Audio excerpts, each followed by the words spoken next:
Hello everybody, this is TipTop MTG here today with another Magic the Gathering video. In today's video, we have an awesome announcement of the MTG Arena State of the Game for June 2020.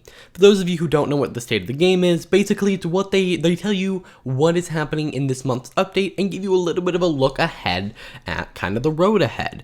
And so I'm going to basically break down this post, give you my thoughts, maybe give you some insight or some information that they don't. And so why don't we jump right into this? Starting off, we have Core Set 2021, powerful new cards, iconic throwbacks, and dogs. Core Set 2021 arrives on MTG Arena this Thursday, so that's when the update happens, on June 25th, and it comes jam-packed with both old dogs and new tricks. If you haven't kept up with preview season, you can head over to our product page for all the exciting details, including the full card gallery and a showcase, whatever. Basically, Core Set 2021 is being added. That includes all the cards, all that, all the events. And then that's pretty much expected. Everyone knew that was going to happen. But then we move on to stuff that's a little less expected. I mean, this is expected because they announced it yesterday, but if you guys didn't see my video yesterday, this is pretty exciting. It's about time MTG Arena on macOS, so a lot of people agree it's about time, but okay, we fully admit that our timeline for this got a little wonky, and considering the nature of this set, Teferi may or may not have been involved. Regardless, the wait is over and it's finally here. Yes, starting with Core Set 2021, in partnership with the Epic Game Store, yes, you do have to play on the Epic Game Store, you will be able to play MTG Arena natively on macOS. Same games, same collection, new platform. If you missed yesterday's announcement, you can still look at that. I'm not going to go over it too much, just look at that video.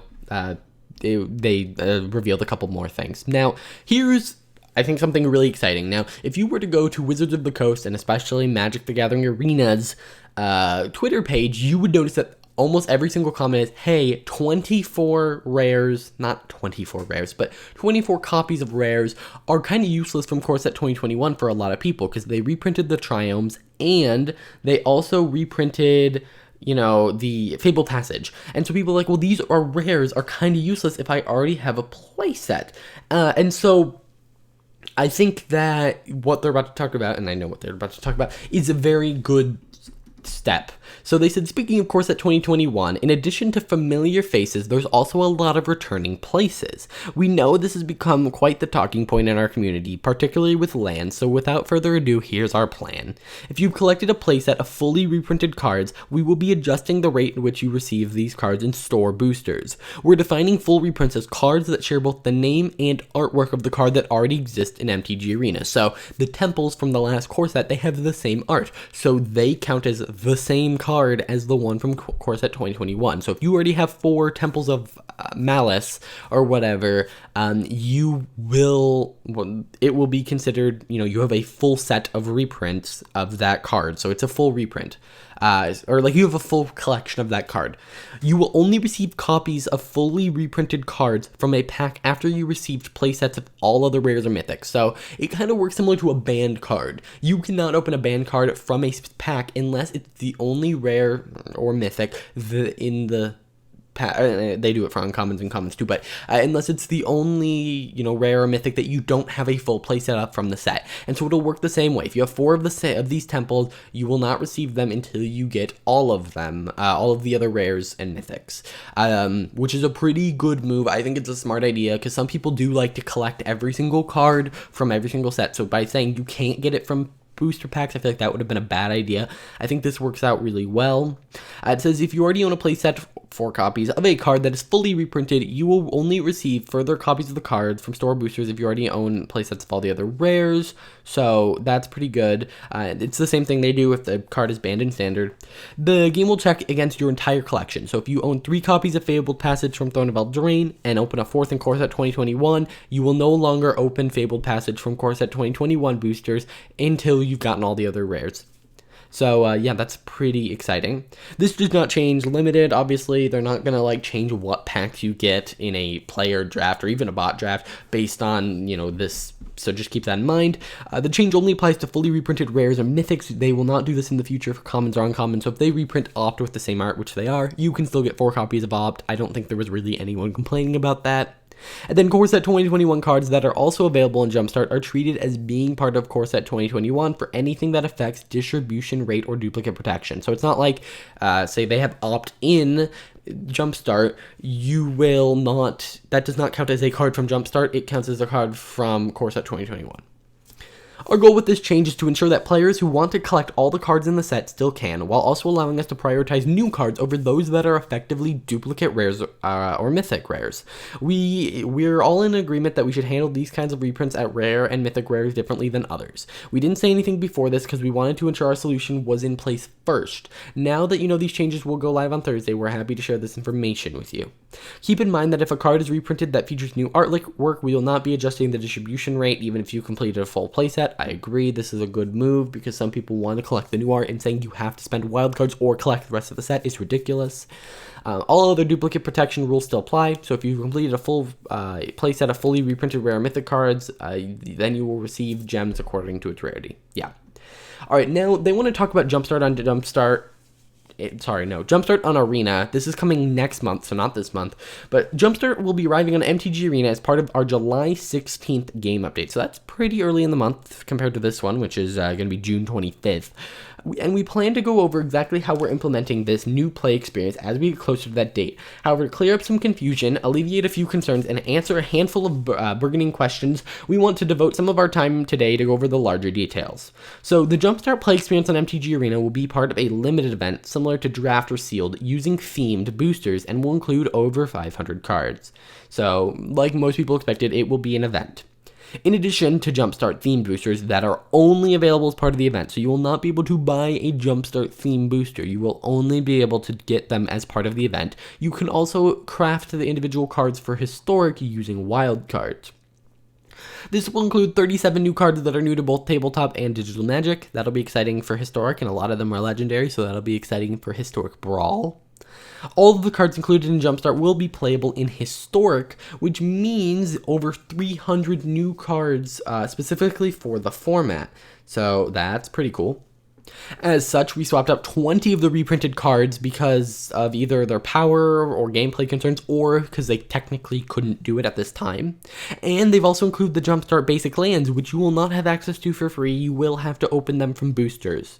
I will be doing a couple Jumpstarts. If it's really fun, I'll be doing a lot, especially if it's a cheaper event. They don't really talk about that, but I assume they'll talk about that more next week. But what they do talk about, which they originally said was coming in July, is the list of things that are being replaced. So I did a video covering, what cards are not going to be in here. And now I'm probably going to do another video coming out probably tomorrow, maybe Thursday, where I talk about this list in more depth. But here is the list if you want to see it. So Chain Lightning, Lightning Strike. I'm not really going to go over this too much, but here are the things. They are generally replaced with cards. Some of them are new to Historic, like this one.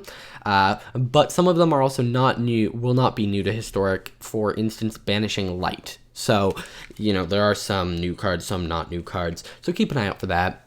Again, in the upcoming weeks, they have a lot to cover today, so yeah. Now here is probably the most exciting announcement in the entire announcement, and they've already announced a new set, Jumpstart, and the fact that they're making it much easier to open all the new rares from Core Set 2021. So, when we first introduced Constructed Brawl as a format back in October, it was the first time we planned to support something other than standard or limited events on a regular, albeit rotating schedule. Up until this point, MTG Arena has been almost exclusively standard focused, and this was one of our first forays into expanding our formats beyond the typical 60-card constructed deck or limited event on a regular cadence. It proved popular enough that we began exploring ways we could support the format more often without undermining the standard focused experience that MTG Arena was originally designed to provide.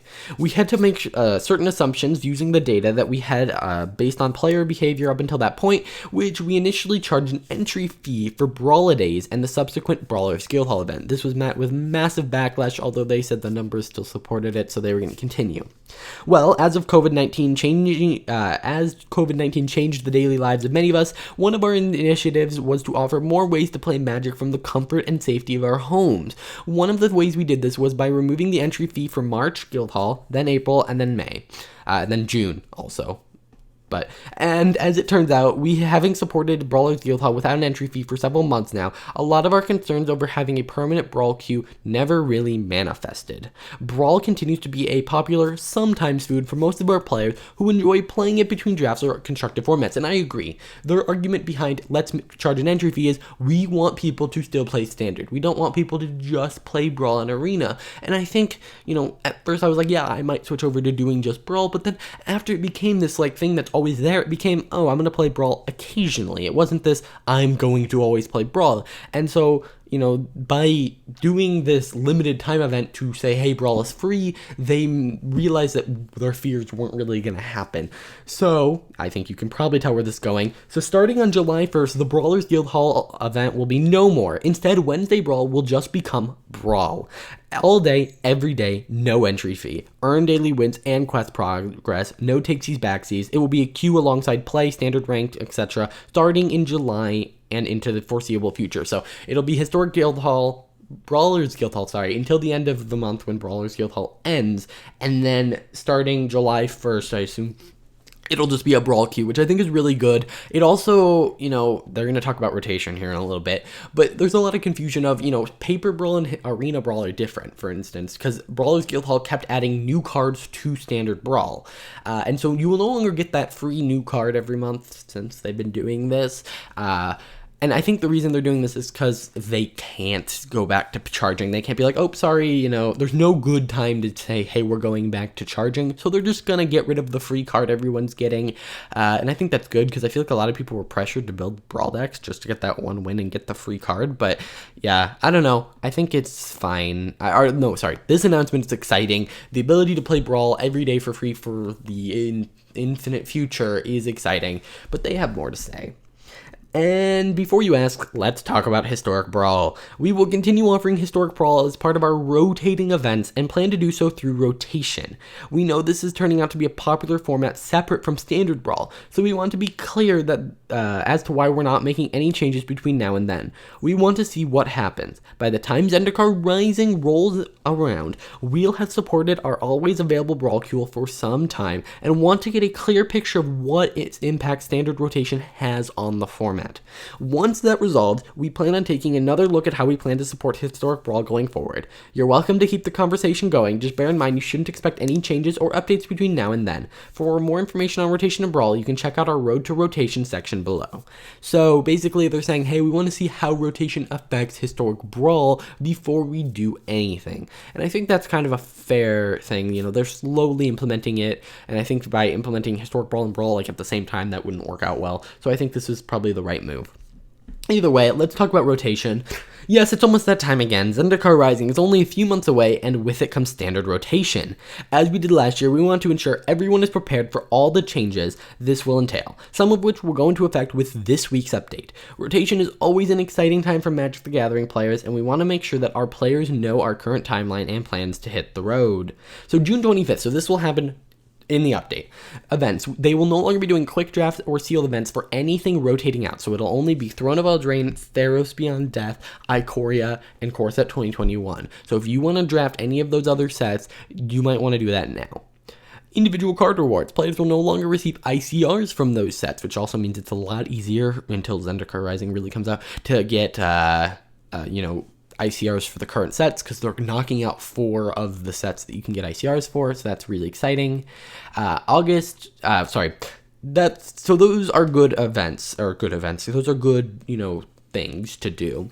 But then they talk about August. So in August, the new player experience will change. The decks that players receive as part of the tutorial and new player experience will be updated in August. So if you're kind of in a bad situation if you start, you're actually probably in a better situation. If you start this month, you'll get the new player deck now, and then in August, there will be new player decks. So if you're coming into Magic as a new player, it would probably be a better experience to start next month, but you'd be better off if you start now, because here's what they're about to say. For existing players, we currently intend to recreate these upgraded deck lists for existing players so everyone will have access to the decks that are standard legal. If these decks contain cards that are not currently part of your collection, you will be granted them. That does not mean they are going to grant you every card that's in the deck. That means if there's one Aurelia, and you don't, there won't be Aurelia, that's rotating out. If there is one Teferi Master of Time in a deck, and you don't have a Teferi Master of Time, you'll get it. But if you have a Teferi Master of Time, you will not get an additional one. Just keep that in mind. So be careful going up to this. Like, cards, maybe don't craft them until you know what these deck lists are, but like, I don't know if that's really worth it. Either way, boosters and wildcard crafting, we'll have additional messages in game when purchasing a booster, crafting cards from a rotating set. So they'll basically say, hey, this is rotating out, be careful, you know, this won't be illegal for very long. And then Monket Remastered. Oh, hey, did this get your attention? So in August, we hope so. Well, strictly speaking, this has absolutely nothing to do with rotation. Since we're talking timelines, we figured we might as well slip this in. Amonkhet Remastered will be arriving in August, adding an additional 300 cards to Historic. Now, I don't know exactly if how many cards Amonkhet had, but I'm pretty sure it is not 300, which makes me think that they already kind of confirmed this. This Amonkhet Remastered will also be a combination of like that whole block, so it'll be the best of all of that block, and it's meant to be a very nice drafting experience and a nice addition to Historic, which I think is pretty cool. I actually just looked at it. Amonkhet has 269 cards in it, and I'm sure some of these cards are currently in Standard or Historic because they were reprinted. Now, some highlights from that set include things like Cruel Reality, or like just curses in general, and there are some actually really exciting cards just looking at this list. There are some ones that maybe people don't want, like Approach of the Second Sun, but just keep that in mind that this is going to be a combination, and if they're combining two things, and Amonkhet has 269 cards and it adds up to about over 300, that means there's not actually a lot of Amonkhet is going to be removed, but that makes sense because commons and uncommon, or commons mostly, aren't really going to see that much play. Either way, let's move on to Zendikar Rising. Standard rotation. So when Zendikar Rising comes out, rotation will happen. So Core Set 2020, Guilds of Ravnica, Ravnica Allegiance, and War of the Spark. That was a really random order. Leave play. And then Standard 2021 will consist of Throne of Eldraine, Theros, Ikoria, Core Set 2021, Zendikar Rising, and the 3 more sets, one of which is going to be Core Set 2022, most likely. Historic cards in rotating sets will be playable in Historic. General reminder, Historic does have a suspended and banned list. And then Brawl. Commanders that were added to Brawl as part of Brawlers Guildhall will be rotating out, and since there are no more Brawlers Guildhall, you don't have to worry about any more of those happening. So when Zendikar happens, the paper version of Standard Brawl and the Arena version will align again. And then Renewal. As we did last year, we'll be adding some special events and rewards to our player to help renew their collection for the new Standard environment, as well as to show our appreciation for all your support. We expect to have more information on this in August, so we'll get more information going on. I like that they're giving us this kind of like road ahead. It's very nice to see. And then lastly, we have the deck builder improvements. Last but certainly not least, you can expect some quality of life improvements when it comes to deck building in MTG Arena. Did you know the in-game search function supports advanced searching terms? Well, if you didn't, it does. And if you didn't know, we have an easy way to reference in-game. So there's this nice little like chart that tells you, hey, here's what you can, write. You can write W for white, or you can like text compare things. So just there's lots of different things you can do. I do a couple of these. But yeah, this is nice for new players that they can do these advanced filtering. As you can see, it's a robust system that allows you to set a lot of criteria beyond what's available using our advanced filters, though the two are compatible, so feel free to combine the two when looking for a particular card. We're also adding some fancy new tools for deck building in draft and seal events. With this update, you'll have the ability to expand the amount of space used when viewing your decks as a horizontal layout, as well as quickly add cards by their color identity. So there will be apparently a button to basically say, hey, let me add all my blue cards. Okay, here's how it's going to work based on their little graphic. You'll be able to move your entire deck your entire deck up, and then you'll be able to click a color, and it'll just add all of the cards that are that color identity to your pool, and then you can remove them from there so it's for people who would rather add everything and then remove them, then take everything out and then add them back. So yeah, I like that. That's pretty nice. And that's it. So obviously Jumpstart's coming to Arena on July 16th. Overall, this is a really exciting road ahead in terms of what's actually being added this month. This is one of those let's take a look ahead road aheads, which often happens with the release of a set. Although with Ikoria, we did get like player drafting. We got to learn a little bit more about Jumpstart. We got to learn a little bit more about Zendikar Rising and rotation and all that. But what we did get is we're getting Core Set 2021, a permanent Brawl queue, and macOS support, and they actually didn't mention this, but that also means the support of a 64-bit client, which means that generally your PC should be able to run it better. So yeah, it's surprising they didn't mention that, but yeah, that's it for this video. If you enjoyed, please hit that like button, subscribe, and I will see you guys in the next video.